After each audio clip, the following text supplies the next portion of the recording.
Hey guys, my name is VaulSC. Hope that you are doing well. This video is going to be about Conquest, the Last Argument of Kings, which is a tabletop war game I've been playing and loving, and will continue to be playing for a while because it really is a good game system. The one thing I like the most about it, I think, is that Parabellum, the company that develops this game, seems to be doing a good job with the supporting side of it and the developing side of it, and making some regular positive updates to the game, taking it in a good direction, which is something that really gets the thumbs up from me. I come from Infinity. I've been playing that system for about 8 years, and unfortunately, the company that makes that game has gone off the rails a bit. Just like the previous companies that I've sort of been involved with in terms of gaming, Privateer Press, War Machine of Hordes, and obviously Games Workshop, eventually getting to the point where they don't really support the gameplay updates as well, but Parabellum seem to be going well. Now in this video, I'm really just going to be making a wish list of things that I'd like to see from a gameplay perspective in terms of balance changes and updates. And part of the reason I'm making this is because it's rumored that next month they will be releasing yet another fix for the game and tweaking a few things. I get the feeling that it won't be a lot of things. I mean, I could be wrong. I'd like to be wrong. But just in general, I think that now that I've been playing for the game for like 6 months or so and really taking the time to study it, learn all the factions, play a lot of practice games, I'm in a much better position to sort of make this kind of content for YouTube, which honestly I think people really just enjoy. More than anything, I feel like this video is just going to be more for entertainment. It's not really a message to Parabellum like an open letter asking them to do everything my way. I don't think it works like that. It's more just, having a discussion with you guys and sharing my thoughts, and hopefully that you enjoy that. Hit me up with a like and subscribe and a comment if you do appreciate this kind of content, and I will try and put out another video every few months just giving you a state of where things are at. So what we're going to do is we're going to generally talk about Conquest.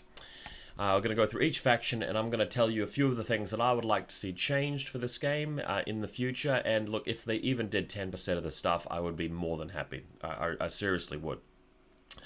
Okay, so just to kick us off, one very general thing is that we have, what is it now? How many factions? If I just hide this for a second, we've got 7 factions now.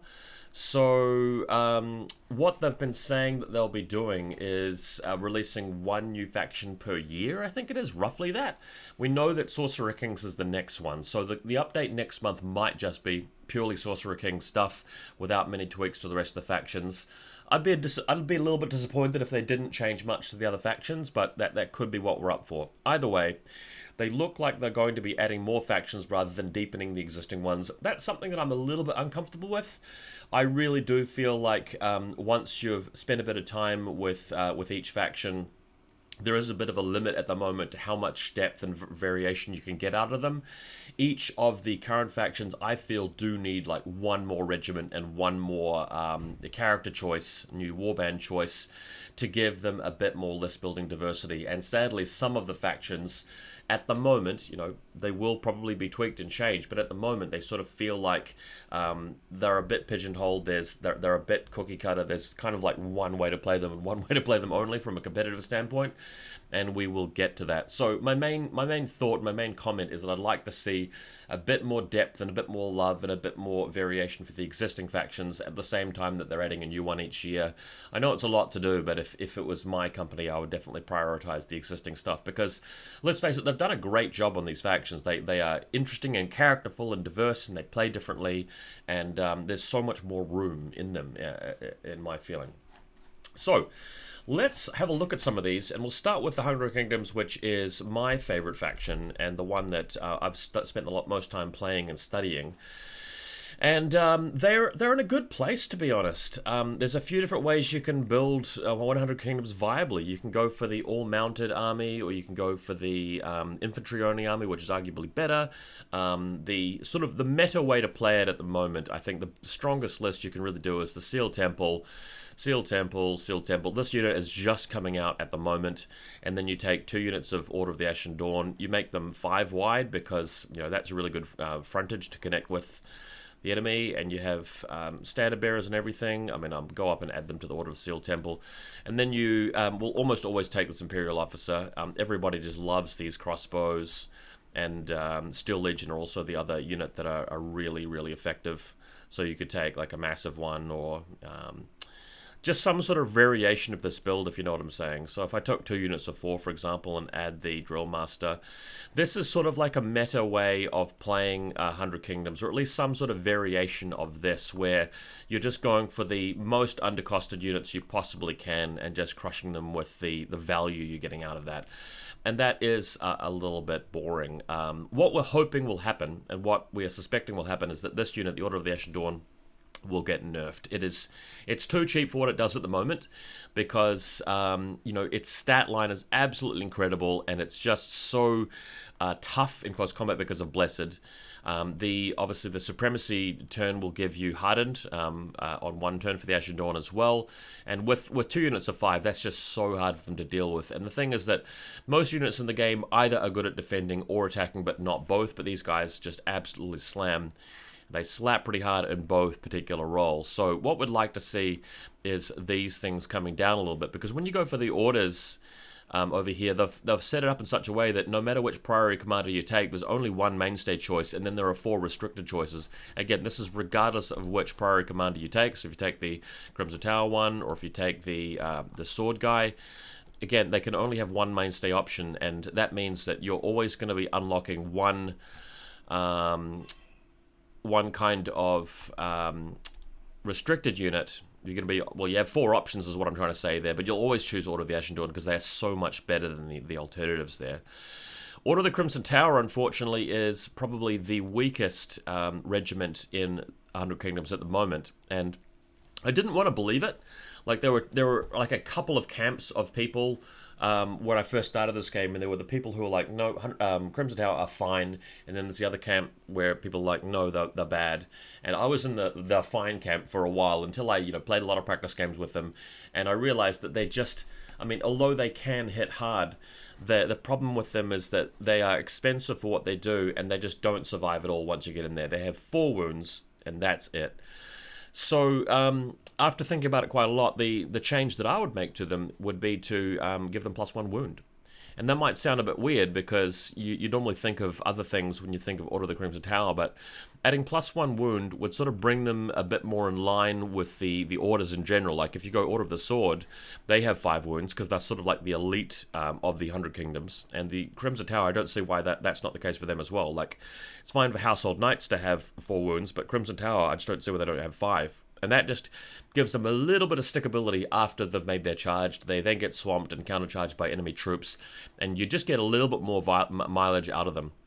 Other people may disagree and just ask for a points decrease, but for me, I think that's the main problem, is just their ability to survive after they have done their 1 charge. I don't think there's anything wrong with their damage output, because once you get the priority commander in there, brutal impact 2, impacts 4, that's really, really good. Terrifying 1, it's very powerful, and they start Clash 3. They can do a lot of damage, and they're supposed to be the flagship impact hits unit of the game. But sadly, because you just don't really get that value from them in the long run, they are very unpopular. So one thing that you could do here is you could go for Order of the Ashen Dawn, and you could increase the points very slightly, like 10 points for the basic unit, 5 extra points for each additional stand, and then do a similar points reduction on Order of the Crimson Tower. Or you could do something like what I've suggested, where you make the Crimson Tower like the same points, but just a bit tougher. That would work. But in general, that's something we need to see, is that the Ashen Dawn need to be nerfed a bit, and the Crimson Tower need to be buffed a little bit. Steel Temple, I think, are very, very strong, but they are okay. Like, they need more playtesting. Like, they haven't seen a lot of games just yet.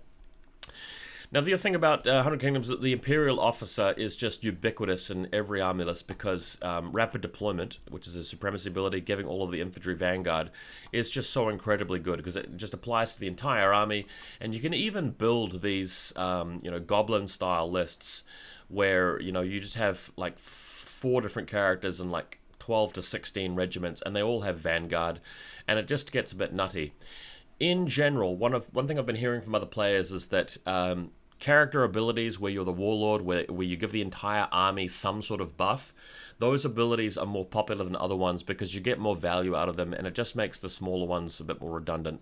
Like, you go to the Noble Lord on foot, and he's got a very good supremacy, you know, on paper, but it's just infantry stands within 6 inches of him, and it's very hard to keep other units within 6 inches of him.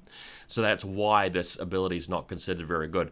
If this ability was applied to everything on the battlefield, it'll be amazing. It'll be way too powerful. So I feel like there ought to be some sort of compromise where you take an ability like this and maybe have it affect just the warband of the Noble Lord, but then reduce this so it affects only some parts of your army or at some stages of the game. Like, I wouldn't mind if this actually said only the Imperial Officer's warband gets Vanguard, but once per game you can trigger the special ability to give your entire army, you know, in terms of infantry, not the horses, of course, but the infantry can have this normal rule, and just nerf it that way, and I think it would be perfectly fine. Overall, I don't want to spend too much of this video talking about the troops, because they're in a good place. There are things that I'd change and little nitpicks I'd make about the units, but overall, it really is the Order of the Ashen Dawn, which need a nerf, and the Crimson Tower Knights that need a bit of a buff. And I'd be happy with even just that much, to be honest.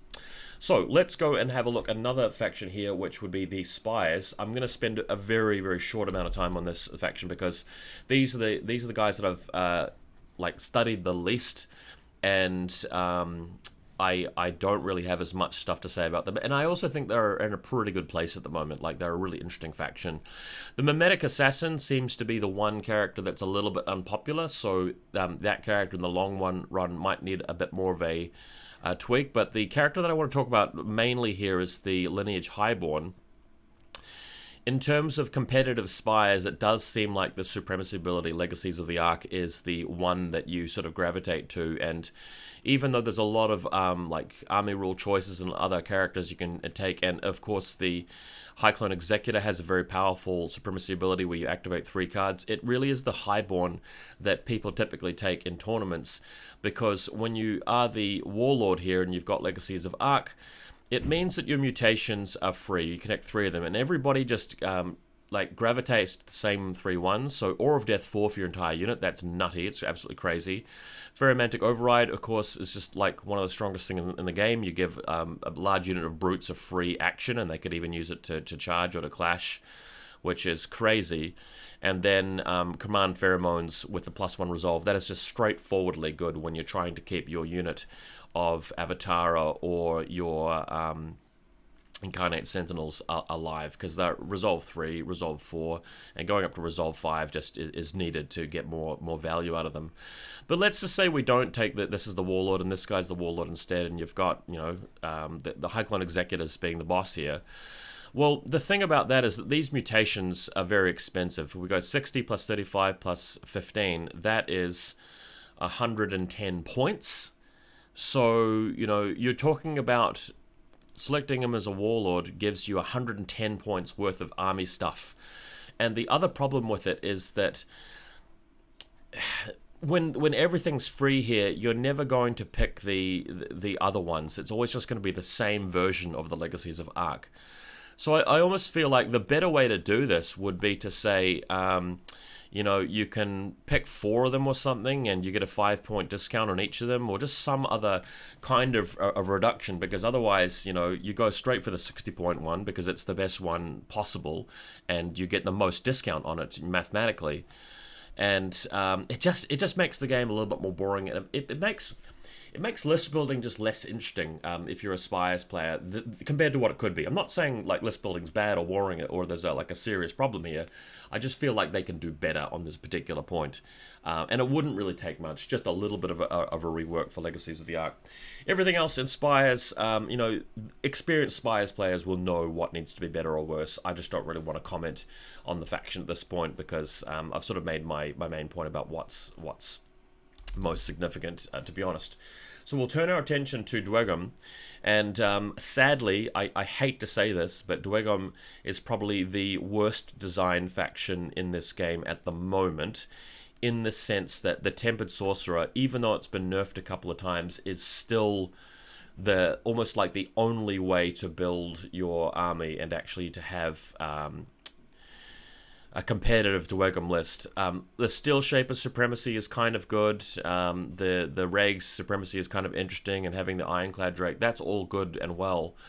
But I almost feel like these lists build themselves in some ways, that not only do you have very few options available to you in Dwegum in general, but it's very clear as to what the best or worst options are. So Tempered Sorcerer, you know, if he's going to be your Warlord, which he should be for Elemental Puissance and Elemental Potency, having those free cheating tokens to automatically pass a roll, it's just a no-brainer, and being able to have the 10-point retinue, 25-point focus when you've got 2 spells is great. Fire Skull or Magma Skull is the way to go. I still take Fire Skull just because you just really control the game so well with 2 14-inch fireballs every turn, which can have buffs like Chthonic Flame, Graft of Fire, just things that go for it. And you sort of build the rest of the army around that. And the idea is just to build up as much in elemental potency markers as you can, wait for your opponent to charge something like the Fireforge, which are normally result defense 4, or the Initiates or something like that, or even the Dragon Slayers, and then just automatically pass the armor saves with the tokens you've built up, and just grind them down with a sort of a shooting sort of kill zone. And that's generally the way that Dwegum play. What I'd like to see done to this faction is just to make the Reg builds and the Reg Warlord a bit more appealing, and same with the poor old Ardent Keroueg. Thing about this guy is he's only got 2 spells, and they're both kind of boring. This one causes the enemy unit to be broken, and sometimes that's not really going to matter. Resolve just rallies a friendly unit and gives them Inspired. That, again, it's not that relevant. Like, sometimes it'll be useful, but a lot of times it just won't do anything. So I find that kind of sad. He needs a 3rd spell which does something that's mildly useful all of the time, so that you've sort of got something to go to. And Righteous Annihilation, it's all about the command stands. And the problem with these guys is that with the army rules, you've either got the Tempered Sorcerer Creed or the Ardent Creed. And the Tempered Sorcerer Steel Shaper Creed for Tempered Creed is just so much better for elemental potency that you never see the Ardent Creed like seriously taken in competitive play, and that needs to change. Like, they need to sort of fix it up so that choosing between one of those creeds is going to be a real meaningful decision and not just like for meme games. The units are cool. Like, the units are very interesting, and the Hellbringer Drake I think is quite nicely balanced. The Inferno Automata was nerfed. They are fine. Fireforged, fine. A lot of these units are really, really cool. Even the Steelforged, they were too powerful. They nerfed them. It's just good that Parabellum are making these tweaks to the game and making the game better and fixing things, and I love that. I just want to see more of that. And this video is almost really there to celebrate that more than anything. One last thing for Dwegum, we come over to the Ardent Keroueg. Again, Warband a bit boring. Like, the Wardens are a unique choice for them. They are seen as a little bit too expensive. Flame Berserkers are just light units. They're kind of cool, but yeah, you know, to get them on the field, it means you've got to take the Ardent Keroueg, and the problem is the character, I think, more so than the Warband. So there is that, and you're always taking the Tempered Sorcerer. Some people take 2 of them. I guess you could even take 3 of them if you really wanted to, if that's even allowed. But I just want to see this faction fleshed out a bit. If we were going to give one character to just one faction, I think it probably deserves to be the Dwegum, just to make them a little bit more interesting at the end of the day. But I love them. They're my second faction. I really want to play them, and I just want them to be a bit more interesting. So we'll just move our attention now to Nords. Nords. On the power ranking side of things, I feel like they are kind of near the bottom, and I was very disappointed with the Varga Lord update, just because I feel like he's not particularly good, and he kind of only does one thing, really. But overall, Nord players are in agreement. You know, when I say Nord players, I mean like experienced Nord players who understand the game and play fairly competitively. The Shaman is the best character, Warlord by far. When you look at all its supremacy abilities, everybody else's supremacy ability is way less than the Shaman. And I just want to explain this for new players, that picking 2 units to have Vanguard is really quite significant for this faction. And remember, it's different from the Imperial Officer in 100 Kingdoms, because this supremacy ability gives it to any regiment, whereas the 100 Kingdoms guy gives it to infantry only. So what that means is that you can have that affecting your Sea Jotnar, for example. So movement 7 times 3 is 21, so you can come in from the reinforcement line 21 inches and set up yourself right on their flank. and then charge them if you win the roll next turn, or if you don't win the roll, they have to turn around and attack you, and they can't clash you as effectively. You can triple move and then shoot, unless I'm missing anything, because you get a free volley action, so that's kind of cool. The other trick you can do with this Vanguard ability is you can have some Bloodlust guys, such as these Bearsarks, for example, who are actually pretty good once you get the Gothy going and get Blessed on them. But the thing is that Bloodlust allows you to charge on the turn that you arrived in the battlefield. So that means that you can declare your first march skill to move onto the battlefield, which is the free one you get from Vanguard. That puts you, obviously, somewhere you might be able to charge an enemy unit, if you're lucky, if they're near to the side of the table. So you declare the charge with a second short, it almost says short skill from Infinity, with a second action, the out-of-combat action charge, and then you can clash, because you still haven't used your second action effectively yet. And that is incredibly powerful, potentially, because obviously they're hit like a truck, they're quite vulnerable.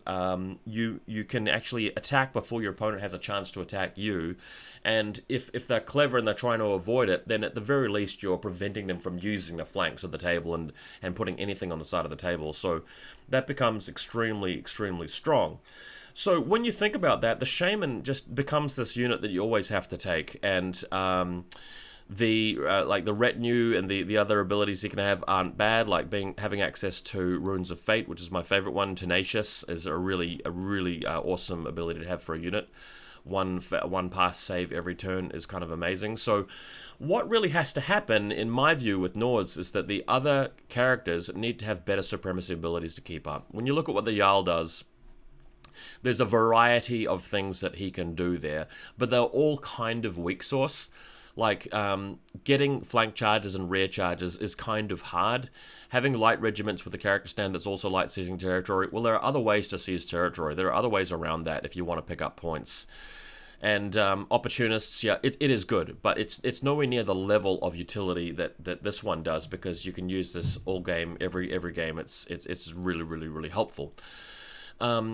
Elsewhere, like the Volva is also pretty cool, but you gotta think about it this way. Like, if you try out anybody else's supremacy ability, it means you're not getting access to the Shaman's one, and that's just a bit of a shame.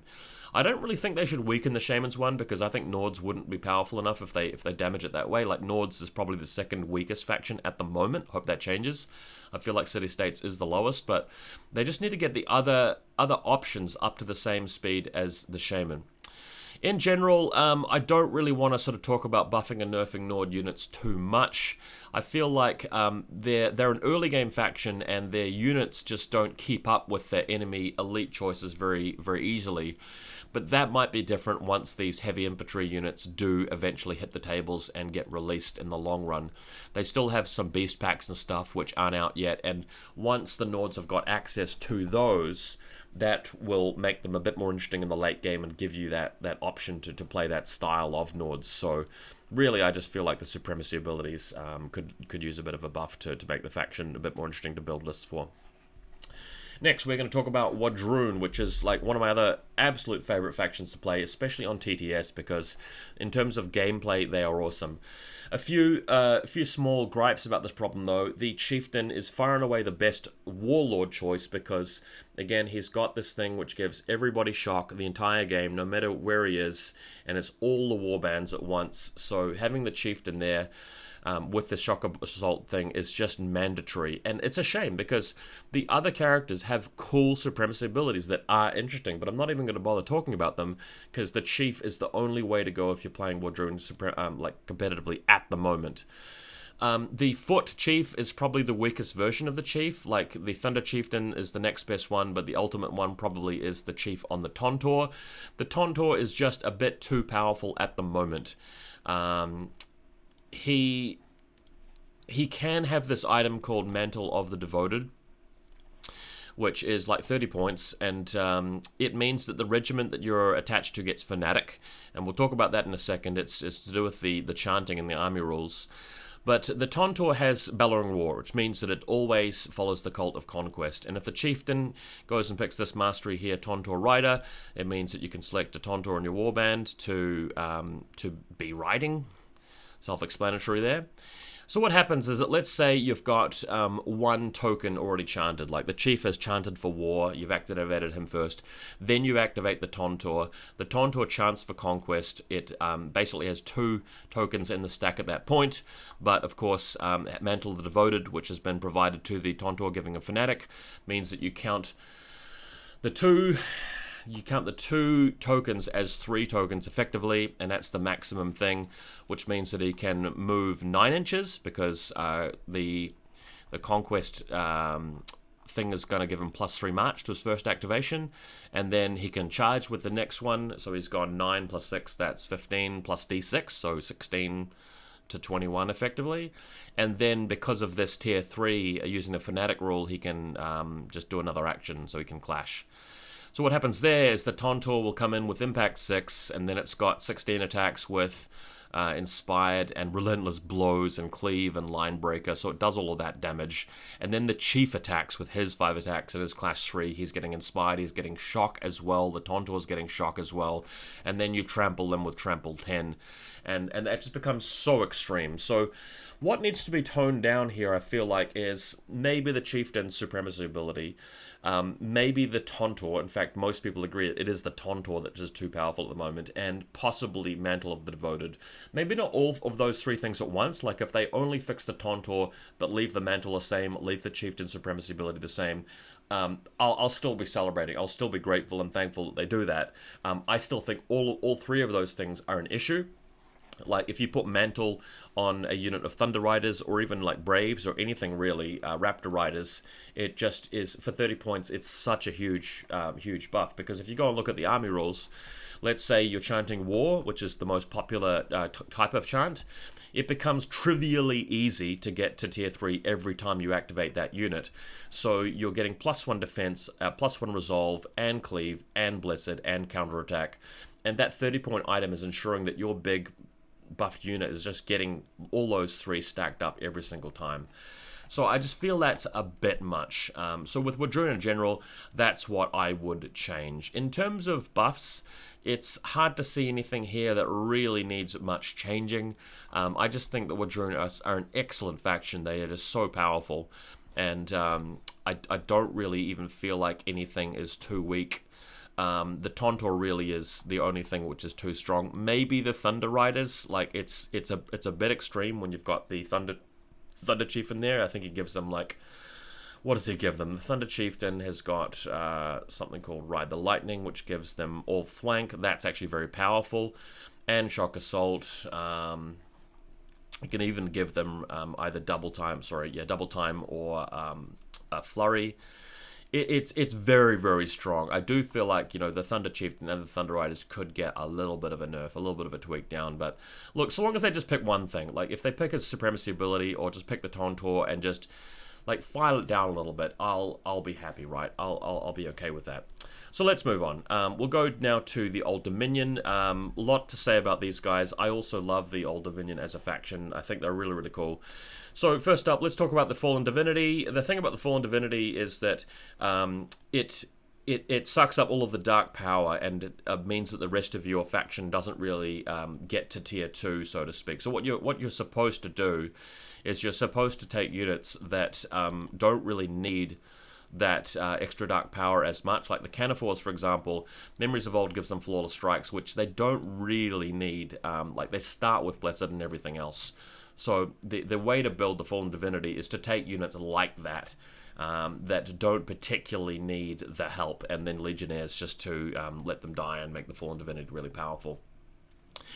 A few ideas here. There should be some sort of mechanic or even like a magic item or something you can take which balances that out a little bit and makes it easier for you to transfer dark power from the Fallen Divinity back to the rest of your army if you want to give you that versatility, so that you can build more interesting lists around it. And so if you really want to play that kind of army where you do take stuff that that really needs the dark power, like the Cataphractoi, for example, and have that in the same list as the Fallen Divinity, you could.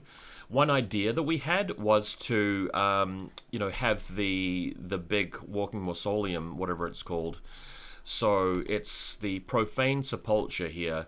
This is kind of like, it's an unreleased unit, and it's definitely going to change. It's been through a few incarnations already, but at the moment it is a bit weird and it's a bit unbalanced, and it kind of doesn't really serve the faction as well as you might think when you read the rules. One funny idea that I had was that one of the optional abilities that it can perform would allow you to transfer Dark Power from the Fallen Divinities, Dark Pantheon pool, to the Dark Power of the rest of the army. That could be kind of cool. Or some sort of mechanic that works as an intermediary between the Fallen Divinity and the rest of the faction, to give you another style, like another way of playing it, because that's always sort of something that you look at. The other thing about Old Dominion at the moment is that in terms of the meta, in terms of like performing well with them, you kind of need to play the Strategos or the Exiliarch as your warlord, because the faction at a competitive level is about that turn where you make a push for it, you make a punch by having the free upgrade to tier above what you are, plus the free reform from the Strategos, or the Exiliarch's ability to make everything have an extra clash action. The whole thing about Archimandrites and the Hierodeacons, using their Dark Shepherds and stuff to build Dark Power slowly, it's a bit slow, and you give your opponent too much of an opportunity to score in the mid game. Probably, in my view, the strongest build you can do with Old Dominion at the moment is really based around the Exiliarch, some combination of Praetorian Guards and Varangian Guards. These Varangian Guards, in my view, are the strongest regiment that the faction has at the moment, because, again, like Ashen Dawn, they're incredibly tough, given they don't take resolve checks. They're resolve 3, defense 3 and hardened. They've got 6 wounds. And you can still afford a whole bunch of them at only 55 points for additional stand. It's very affordable to get a big block of 5 of them that hardly die. The Exiliarch can have a bunch of magic items that help to keep them alive. You can have them so that they're always inspired. Love that one. And then it's just a matter of using a supremacy ability to march them, charge them, and get a clash. And then if you've made it to tier 2, then the free line breaker and cleave is just devastating. But the thing is, if they're always going to be inspired from the Princeps anyway, being in close combat means you don't need to be using inspired, even if you had the ability to use it, because you get it all of the time, and you can just use your first action to Memories of Old and then whack them with your second action. So that's a very strong feature of Old Dominion at the moment. What I would like to see is just a few buffs with the other units that really aren't, that sort of compete with the Varangian Guard, I should say. Like if you look at the Athenatoi, these guys are nowhere near that sort of level. They look kind of cool on paper, but Bodyguards doesn't do very much for Old Dominion, and the accuracy at Clash 2 with Flurry still is a bit weak, and they don't have any cleave. They're only 4 wounds compared to the Varangian Guard being 6 wounds. Counterattack is a bit gimmicky, it doesn't do very much, so they need a bit of a buff. Also with Bucephaloi, that's another unit where they compete with so many other good brutes. Like if you're thinking about the Bone Golems from the Archimandrites Warband, or the Canophores, or even the Caryatids, they just don't do as much work. Movement 6 is nice, but only having 4 attacks is just a little bit light on the output, if I could just say that. And even though their Memories of Old gives them a bit more of a brutal impact, they're only impact 2, I should say. So yeah, they need a bit of something. Not only do they need to be a bit stronger, I feel like they need to have a bit of a role that they can play that's different from the other brute heavy units. Like the Bone Golems do a similar kind of thing. Yeah, granted, the Bone Golems don't have Cleave 3, but Cleave 2 is enough. And the Bone Golems are actually tougher than these guys are, and they're just as fast, and it's just like you're much better off going down that path. And then, of course, the Canophores are very good with the Fallen Divinity. They've got Blessed. They are pretty insane. So the Bucephaloi just need to do something a bit different to them, and then we're happy. Apparently, Legionnaires are getting a rework. Like that's good, because they're the unit that everybody has to take in Old Dominion. They're just a mandatory thing at the moment. So giving them more variation in terms of the officers sounds like it's going to be really promising. At the end of the day, Old Dominion really do need just more of their unreleased stuff to come out. We can't wait for the Acolytes to give you like an alternative to taking Legionnaires as your tier 1 kind of unit, your intro sort of light regiment. And of course the Centaurs, giving you those options to take more mainstay stuff, especially for the Strategos. Really looking forward to that, because at the moment, if you're getting into Old Dominion, you're really just buying lots and lots of boxes of Legionnaires and a few characters, and sprinkle some flavor units in there, and that's your army basically. But love Old Dominion. They have tons of potential. They can only get better from here, and I can't wait to see what Parabellum does to fix them and make them better. There's a lot of room for improvement, let's just say that. So that brings us to the last one, which is city-states. I do feel like this is the worst faction in the game at the moment, but only because they are the newest, and we haven't had as much of a chance to really get to grips with them. The Polemarch is definitely the strongest character, because what he grants your hoplites with Army of Lions is very, very powerful and very useful.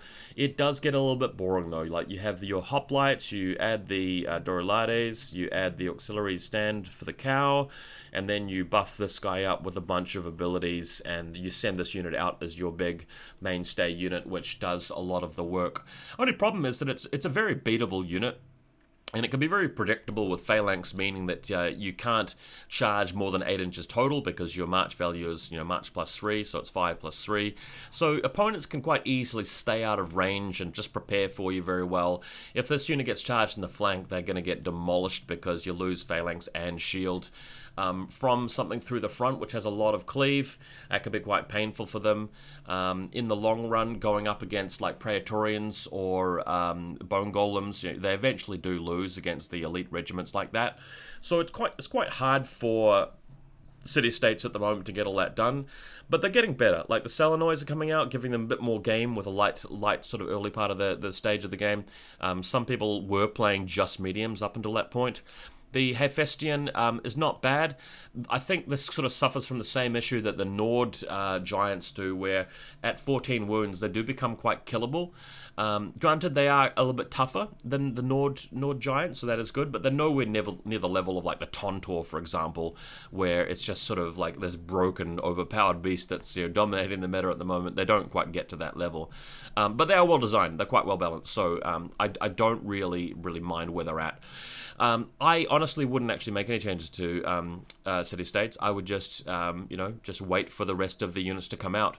Some people think that the Eparchos and the companion cavalry need a bit more work, but again, they're new. Like, people haven't really had a chance to play them very much, so once we see them on the battlefield a bit more, we might be in a better position to judge them.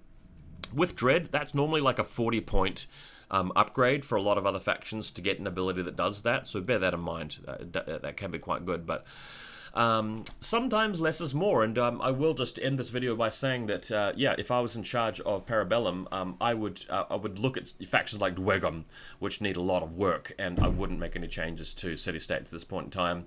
And of course, we're going to be seeing Sorcerer Kings coming out soon, which is going to be really cool.